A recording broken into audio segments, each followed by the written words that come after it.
እኔ እግዚአብሔርን ያኔ ማለት ነው በ10 ሳንቲም መሬት ገዝተው በመልሱ ጮማ በሚቆርጡበት ዘመን ላይ ይሁን መወለድ የነበረብኝ አላውቅም። ምንም ትክክለኝነት ስሜት የለውም። በቃ ምንም እንዴ ብሩን ሰርተና አትምጣ መከራ ከመጣ በኋላ ምኑን ከምላርገው መከራ። በዚህ እድሜ ምንድነው ማድረግ ያለብኝ አላውቅም። ወደፊት ምንድነኝ እግዚአብሔር ያውቃል። አሁንስ አላውቅም። በቃ ሚተተተተ ያለበት ያለው የአኗኗር ሁኔታ እና በፊት ከነበረው ጋር እንግዲህ እያወዳደረች ነው። እንግዲህ በፊት የሆነ ነገር ገዝተው በመልሱ ጮማ በሚበሉበት ዘመን ላይ ነበር መወለድ የነበረብኝ። እንደዛ እያለች ብቻ ሁሉ ነገር ምትትት ብሎብኛል እያለች ነው። ያው የህይወት ውጣ ውረድ እንግዲህ ሁሉን ነገር ያካተተ ነው አይደለም። ሁል ጊዜ ነገሮች ተስተካክለውልን አይሆንም። የአንድ ዘመን ላይ ነገሮች የተስተካከሉ ይሆናሉ። ሌላኛው ዘመን ላይ ደግሞ እነዛ ነገሮች ለምሳሌ ርካሽ ነው ያልናቸው አሁን እኛ ባለንበት ዘመን ላይ ዛሬ እዚህ ላይ 2026 በፈረንጆቹ ወይም በእኛ 2000 ላይ ቆመን ያለው ነው 2018 ላይ ቆመን ያለው ነገር እንግዲህ የተለያየ ነው የሚሆነው አይደለም። ነገ ደግሞ 2027 ላይ ወይም ደግሞ 2000 በእኛ 20 አካባቢ ላይ ወይም 19 ላይ ዛሬ በሲምፕል መንገዛቸው ነገሮች ተወደው ይሆናል እና ኢቭን በእኛ እንኳን ከ5 ዓመት በፊት ለምሳሌ ዩኒቨርሲቲ ላይ በነበርኩበት ሰዓት የነበሩ የቃንትኖች ዛሬ ላይ ደግሞ ካሉበት ላይ ስናወዳድራቸው ምንም አይገናኝም እና እንግዲህ ያቡ ፈጣሪ ያጠንከረሽ ነው። የህይወት እንትን አንዱ ውጣ ውረድ ስለሆነ መበርታት ነው ያለብሽ። ቀጣዩ ቪዲዮአችን ደግሞ እስቲ የድሃ ሰርግ ይላል ስንየው። የኛ ሙሽራ ምንድነው አጎትሽ እዛ ጋር ቁርጥ ቢበለው 3 ሰው ያስተናገደ ቁርስ በልቶ አልመጣም።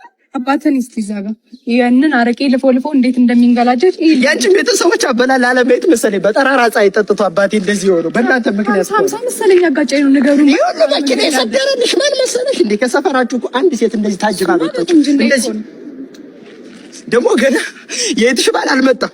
ኧረ ወንድም ይወጥኝ አይነቱ ሳያልቅ በእናትህ ገና ያዘንዶ ከመጣ ይፈጀዋል። ያው እንግዲህ እሱም ሙሽራውም አለ ሙሽሪትም አለች። እንግዲህ የአንቺ ቤተሰቦች እንዲህ እያነሱ ነው፣ የአንተን ቤተሰቦች እንዲህ እየሆኑ ነው እና እያሉ እንግዲህ በቀልድ እየነገሩን ነው። ቢኒ ይባላል እንግዲህ ቲክቶክ ላይም ታውቁታላችሁ። በጣም በቀልዶች ይታወቃል፣ ሴት እያስመሰለ በሚሰራቸው ቀልዶች እና ያው እንግዲህ እኛ ኢትዮጵያን የራሳችን የሆነ የሰርግ እንትን ምናምን አለን አይደለም።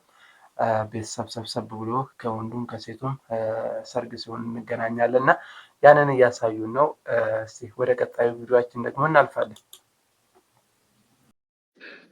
አባ ፀጉርን ላስቆርጥ እንዴ?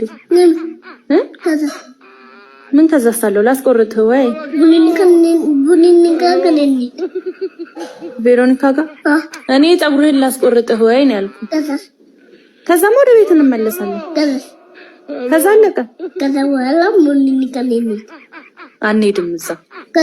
ከዛ ተቆርጠን ወደ ቤታችን እንመጣለን። ከዛ ቡኒኒካ ነኝ ገዳ ቡኒኒካ ነኝ ምን ቡኒኒካ ከነኝ ዳ ቬሮኒካ ጋር አንሄድም እዛ። ወደ ቤት ነው የምንመለሰው። ከዛ ትተኛለህ። ምን ትተኛለህ? ከዛ አሩዲ ህፃኑ ልጅ እንግዲህ ከእናቱ ጋር እያደረገው ያለው ኮንቨርሴሽን ነው። እሱ ቬሮኒካን ነው እየፈለገ ያለው። ቬሮኒካም እንግዲህ ይህንን ቪዲዮ አይታው መልሳለት ይሁን ሳትመልስለት አላቅም። እኛም እንግዲህ እዚህ ዩቱብ ላይ ስጭ ነው እንግዲህ አይታም ከመለሰችለት ጥሩ ነው። ልጁ ለቬሮኒካ ያለው ፍላጎት በጣም እንትን ነው እና ፀጉሩን ላስቆረጥ እያለች ነው። ልጁ ግን ሁሉ ነገሩ ሀሳቡ ያለው ቬሮኒካ ጋር ነው። ከፀጉሩ መቆረጥም በኋላ ቢሆን ከየትኛውም ድርጊት በኋላ ብቻ ቢሆን ቬሮኒካ ጋር መሄድ ነው የሚፈልገው።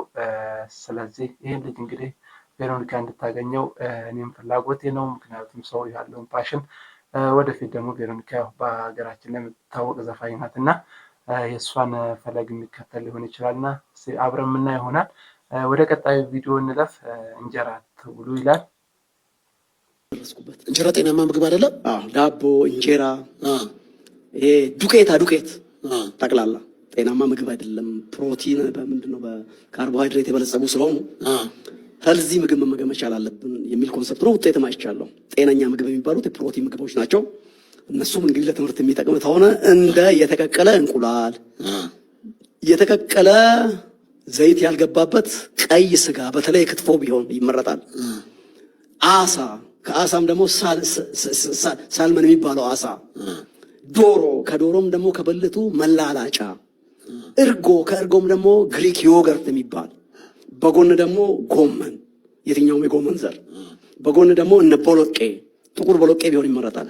በጎን ደግሞ ድፍን ምስር የተቀቀለ፣ ሁሉም ዘይት ባይገባባቸው ይመረጣል። ወይ ደግሞ መጥበሻው ብቻ እንዳይዝ ጠብ ማድረግ። ይህን ምግብ የተመገበ ሰው እንዳንተ መልኩ እንደ 3 ዓመት ህፃን ገላ ነው የሚመስለው። ስቡ ይቀልጣል፣ ጮማ ይቀልጣል። እንደ 18 ዓመት ወጣት ተፍ ተፍ ተፍ ተፍ ይላል፣ ይራመዳል።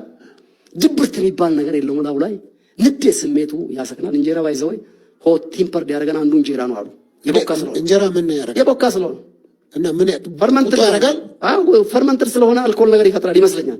ለመሞቃት ያደርጋል፣ ለዛ ነው ይባላል። ለመተኩስ ያደርጋል እንጀራው።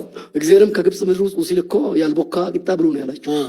የቦካ ነገር ጠቅላላ ጥሩ አይመስልም። ብቻ ኤኒዌይ ካርቦሃይድሬት አስወግደ ሄልዚ ፋት እኮ ሄልዚ ፕሮቲን የኛ ካራክተራችን ላይ ተጽዕኖ አለው ይባላል። እኔ አላጠናሁትም፣ ተጽዕኖ አለው ይባላል። አዎ ይሄ ቱግ የሚያደርግህና እርስ በርስ የሚያጨርስ የሚያዋጋ መንፈስ አለበት ይባላል እንጀራው ላይ። ስለዚህ እንጀራና ቁም ምን የማደንዘዝ ነገር አለው ነው? አልኮል ነገር አለው ነው? ምንድነው? ያነቃቃል። በቃ ለጥል ሰውነትን ሞቅ ይጋብዛል። ሌላው ደግሞ ይሄ ቦርጭ የምትለው ይሄ ሼፕ ፕለስ የሚያደርግ ይሄ ስኳር፣ እነ ግፊት፣ እነ ምናምን፣ ይሄ ነጭ ዳቦ፣ እነ ፓስታ፣ እነ ስኳር፣ እነ ጮማ፣ እነዚህ ነገር ጠቅላላ በጤንነት ላይ በጣም ትልቅ ኢምፓክት አላቸው። ሄልዚ እኮ ብስጩ የሚያደርግ እኮ የተመጣጠነ ምግብ እኮ ሳትወስድ ስትቀር ነው። ብዙ ሰው በሳጫል አይደለ? ታዲያ ቁጡ ይሆናል። ኢትዮጵያ እኮ በቃ አልነካም። ምናልባት አንድ ነገር ጠቅሞናል፣ አለመገዛታችን ጠቅሞናል። ትንሽም ደግሞ ብንገዛ ምናልባት እውቀትና ልምድ ሼር እናደርግ ይሆነው ይላሉ። ይሄንን ጦርነቱ ስመለከተው ይሄ ጎረቤት ኬንያ በእንግሊዝ ተገዝቷል የታለ እየተዋጋሉ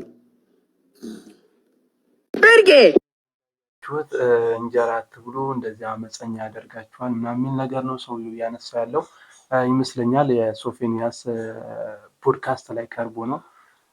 እኛ እንግዲህ ኢትዮጵያን እንደ ባህላችንም እንደ ሁሉም ነገር የምንጠቀመው ምንድነው? እንጀራ ነው። መቼም አንድ ሀገር የራሱ የሆነ ምግብ አለው የሚታወቅበት፣ ያለባበስ የምን የሁሉ ነገር አለ አይደለም። ልክ በዛው ሳይድ ደግሞ በእኛ በኢትዮጵያን ዘንድ እንጀራ እንዴት ነው? እንደ ባህላዊ ነው አይደለም። እኛ ከኛ ሀገር ከምግብ የተለያዩ ምግቦች ይጠቀሳሉ። ከዛ ውስጥ እንግዲህ እኛ መገለጫ በኢትዮጵያን ከሆነ ውስጥ እንጀራ አንዱ ነው። ስለዚህ ያንን እንጀራ እንግዲህ አትብሉ፣ ይሄ ነገር የለውም፣ ይሄ ነገር አንሰዋል፣ ይሄ ነገር አመፀኛ ያደርጋል እያለ ነው። እንደ ሀሳብ እኔ እንደ ራሴ ይህንን አልቀበልም። ምክንያቱም ሰው ምግብ እንደዚህ ያደርጋል አይባልም። ግን ሌሎች ምግቦች እንደዚህ አይነት ነገሮች ተመገቡ ያስኬዳል፣ ምንም ችግር የለውም።